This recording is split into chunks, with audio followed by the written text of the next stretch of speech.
Ishu for this Forever Mark Forum 2021 interview. So Ishu, there's a big change which has happened recently where the Forever Mark brand name has got De Beers Forever Mark into it now. So what do you think will be the impact of this change of brand name?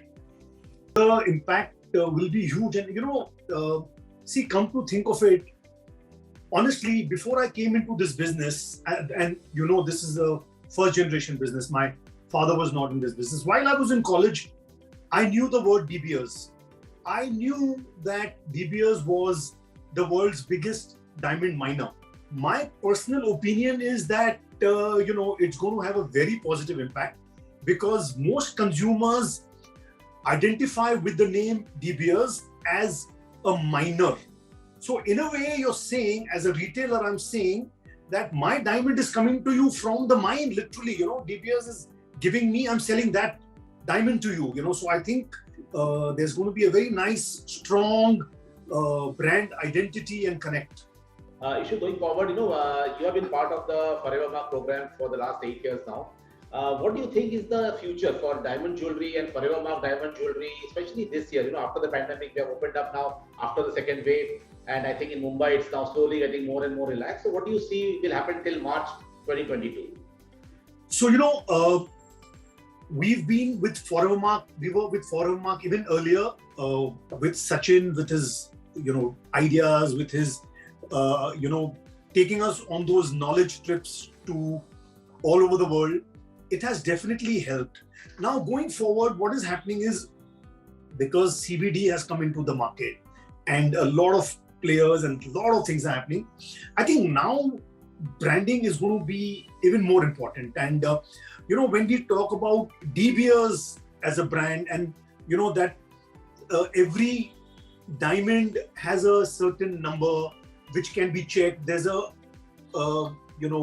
certification of the diamond and things like that. It's definitely going to help because it's a differentiator. If you're sitting amongst 12 to 15 jewelers around you, the fact that you're carrying the De Beers brand and the Forever Mark diamond, it kind of, in my opinion, it elevates you. So, and finally, Ishu, the first forum after almost 1.5 years, in a physical format is going to happen with the Forever Mark Forum. So, what are your expectations from the forum? So, the forum is always fun, with Sachin, he really puts his heart and his soul. He makes sure that, it's not only work, there is fun, there is bonding, there is camaraderie, and there is learning. And he brings learning, which is may not be relevant directly, but indirectly it will be. So even if, Devdutt Pattanaik is coming and giving you some knowledge about your mythology, he is, expanding your brains, and somewhere, somehow, it will help you. Maybe it will help you to make a better conversation with a big buyer, and that will help you close your sale. So it's amazing how, how it all works out. So I am always gung-ho and happy and excited to be part of the forum. It's, that childlike exuberance comes up in me, and I'm really looking forward to this. Great. Thank you. And we all look forward to seeing you there at the forum. Same here. And all the best for your new uplifted showroom to launch soon. Okay. Thank you. Thank you so much. Thank you.